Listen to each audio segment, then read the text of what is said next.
I wanted to ask you this, Clintus, if you've ever played this game. So I'm in this phase where I'm trying to like look at my backlog and look at the games that I have and, looking at some new games and trying to do some new stuff. Same old MMOs. I have my ESO subscription, I have my WoW subscription, but what else do I want to do? What else do I want to try? So a while back, because my struggle with Tarkov, it's just I don't have the time to invest in Tarkov like I want to. I watch people Mhm. play it all damn day, but I just can't invest in it. Um, I tried logging in for the new season, and I logged in once on a regular run. I got sniped 2 minutes in, like walking in a building. Someone sniped me through a window.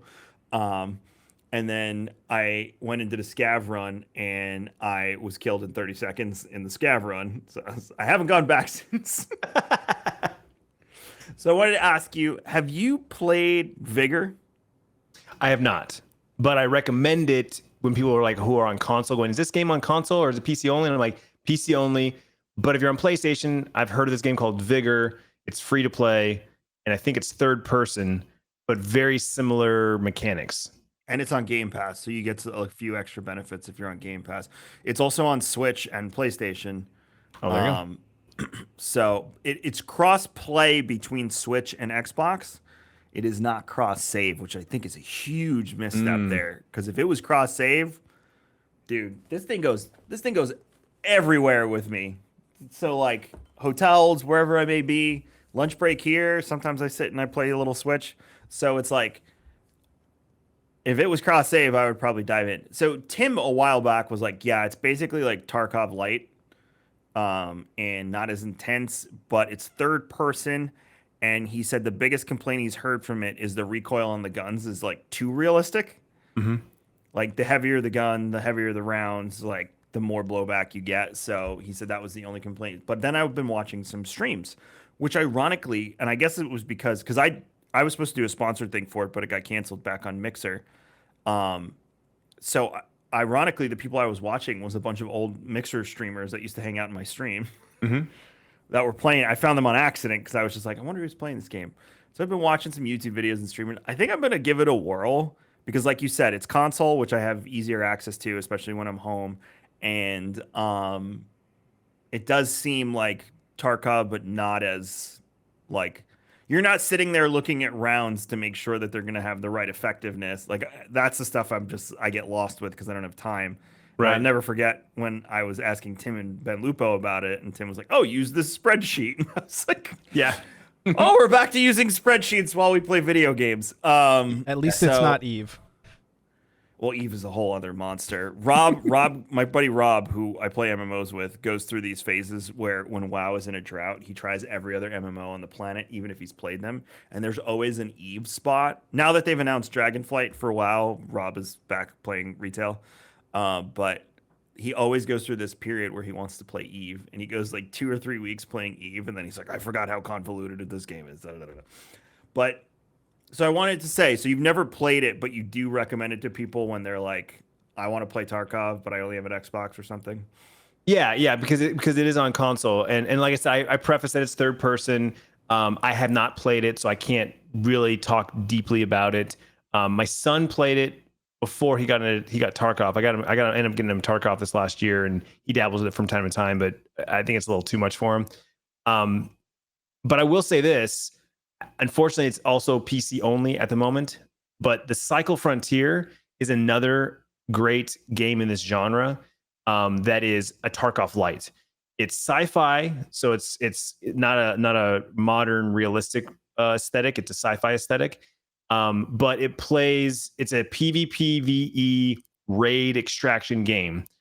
The lighter side of it is that it's color coded like Apex Legends, right? So the gear is all white, green, blue, purple, yellow, red, right? So it's very quickly when you kill somebody or you loot something and you see a green backpack and you're wearing a white backpack, you just automatically know that the green one's better, so you can swap it, keep it, whatever.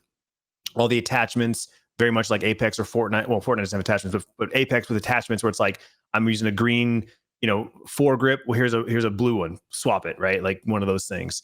There's no player progression as far as skills or levels, but there's the three factions vendors that you level up via missions.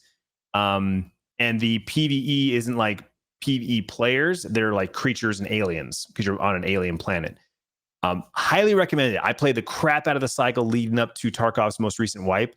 Absolutely loved it. It's free to play. It's on Steam and Epic, and there is a season pass. So season 1 just started. It's free, obviously. There's a paid version. They get more. It's all cosmetics and stuff like that. But they actually give you real gear in the battle pass, which is really cool. If Tarkov ever did a battle pass, this would be the model they would use, right? You get these like supply crates, and some of them are like items you need because you have to like go and loot and scavenge like you do in Tarkov in order to. Kind of does that with the Founders Edition though, because if you buy that, you get more. Yes, loot you start off with more gear. Correct. Yeah. And so with this game, you start off with like a very basic, like here's a couple pieces of gear, and then they have like packs you can buy, and you get like cosmetics with each pack, and each higher tier you buy, you get the previous set. So I bought the highest one's like $110. I got all the cosmetics from the other packages. You get to start off with a bunch of credits and a bunch of gear, but it's not pay to win because literally you can go in and lose it all in the first raid. Like you could just die because it's very much like Tarkov. But I recommend it all the time. People are like watching me play Tarkov and they're like, I thought about getting this game, but I'm just not sure. I'm like, try the cycle. If you don't break your keyboard playing that, then you're probably safe to play Tarkov because it is PvP and you still can be one tapped from, across the map because the way the system works and the damage is again, it's higher colored gear versus lower colored gear. It does more damage. So there's like this, it's not like a armor in Tarkov where it's like damage mitigation. It's like a percentage of the damage either goes up or down based on the color of the gun and the color of the gear. So it's a lot simpler to understand, but the game itself is the same concept, same genre. I mean, actually, the analogy I've been using is if Tarkov is PUBG, this is Apex Legends, right? They're both BRs, they're both the same game, but they have different mechanics. And this one's very technical, slow, tactical, and this one's faster, a little twitchier, more arcadey. I put about 30 hours in the last 2.5 weeks in it. During some off time for baby things, I can't do anything. Mm-hmm. I'm spending about 15 to 20 minutes per raid, which is about the timeline for that, Kev, if you want to think about it, just because it's not like a Tarkov thing where you can spend 45 minutes. Like, if you want to spend 45 minutes, you can, but the extraction sites are all over. They're not time gated. You're not locked. You can just go in and get out and have a great time. If you want to just go PvE some stuff, you can just go PvE some stuff and enemies and get their loot, or you can run in PvP. I've been having a great time. I learned about low budget jungle runs, Clintus, and so I'm just running in with a trench gun and just sprinting through the jungle marauders. So. My only issue with the cycle is the same problem with Tarkov is it's on PC.